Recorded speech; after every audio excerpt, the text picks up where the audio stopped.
Shinzo एबे ने जब 2007 में क्वाड के आइडिया को स्पेसिफिकली इंडियन पार्लियामेंट में मेंशन किया, तब यूएसए इस आइडिया के खिलाफ था, क्योंकि US under Obama believed in G2, मतलब यूएस और चाइना का एक ऐसा गठबंधन जो दुनिया पर मिलकर राज करेंगे और चाइना यूएस के रोल को नहीं रोकेगा।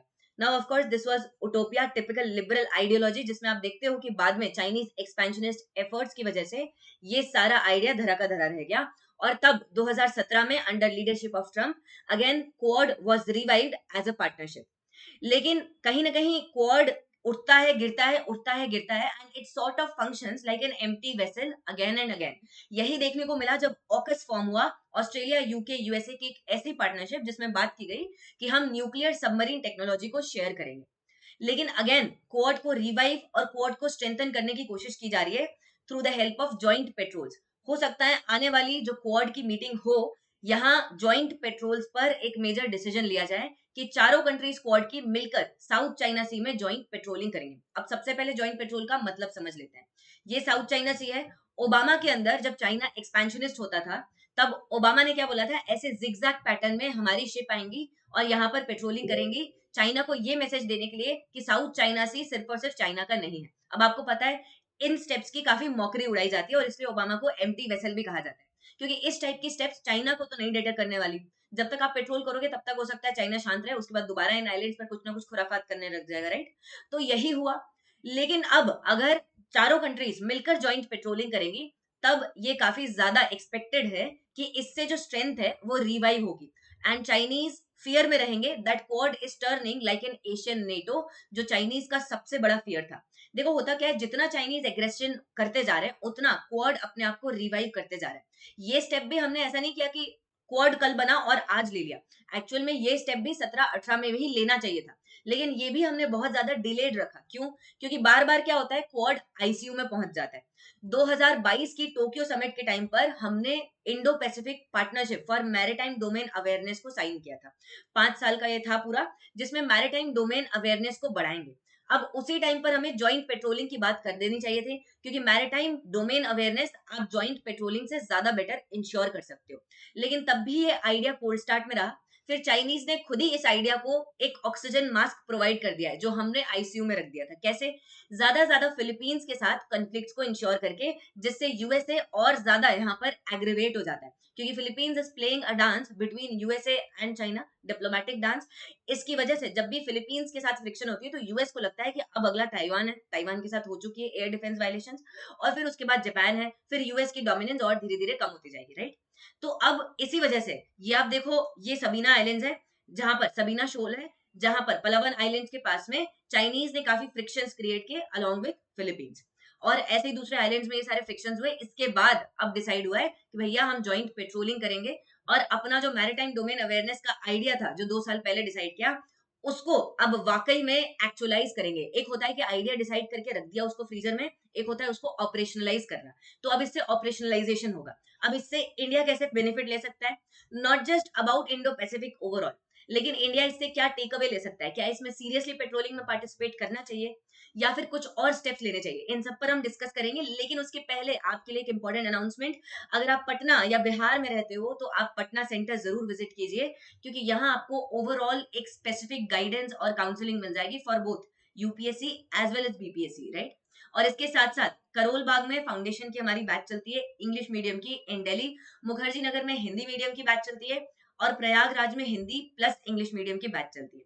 तो this is not just foundation, it is a pro course, क्योंकि फाउंडेशन के साथ आपको यहाँ पर CSAT, essay, current affairs, overall guidance and mentorship, हर चीज अवेल हो जाती है।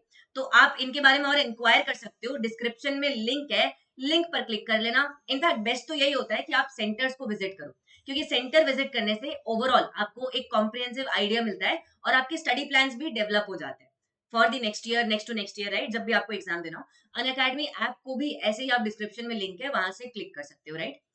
आगे बढ़ते हैं। अब देखो इस आइडिया में डिटेल्स क्या है छोटी मोटी, कि हम जॉइंट कोस्ट गार्ड और मैरीटाइम पुलिस की पेट्रोल्स करेंगे।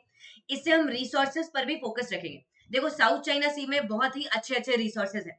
यहाँ ब्रुनेई के पास में ऑयल वगैरह मिलता है, नेचुरल गैस और ऑयल यहाँ भी मिलता है, वियतनाम के फूकान बेसिन के आसपास। तो अलग अलग जगह पर ऑयल और नेचुरल गैस और अलग अलग रिसोर्सेज मिल रहे हैं, तो इसकी रिसोर्सेज की फाइट है, एंड दैट्स वाई हम यहाँ पर जितनी भी रिसोर्सेज की फाइट है उसमें इलीगल फिशिंग वगैरह ये सब चीजें रोकने की कोशिश कर रहे हैं और मैरीटाइम सिक्योरिटी को स्ट्रेंथन कर रहे हैं।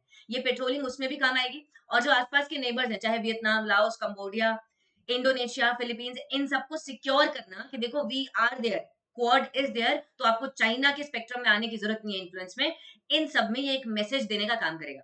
इससे हो सकता है कि साउथ ईस्ट एशियन कंट्रीज और ज्यादा डिवाइड हो जाए, लाओस कंबोडिया और ज्यादा चाइना की तरफ हो जाए, और सिंगापुर, इंडोनेशिया, फिलीपींस ये और ज्यादा यूएस की तरफ हो जाए। फिलीपींस तो डिप्लोमेटिक डांस करता है ऑफ कोर्स। तो ये सब चीजें यहाँ पर हो सकती हैं और ज्यादा डिवाइड यहाँ पर क्रिएट हो सकता है, लेकिन इसका एक लॉन्ग टर्म बेनिफिट होगा, इन कंट्रीज को ये रियलाइज होगा कि देखो यूएस इज देयर, अगर हम डेट ट्रैप में फंसते हैं तो हम यूएस की तरफ जा सकते हैं। ठीक है, चाइना से लोन्स ले लिए इंफ्रास्ट्रक्चर के लिए, लेकिन फिर गए किसके पास, यूएस के पास, राइट।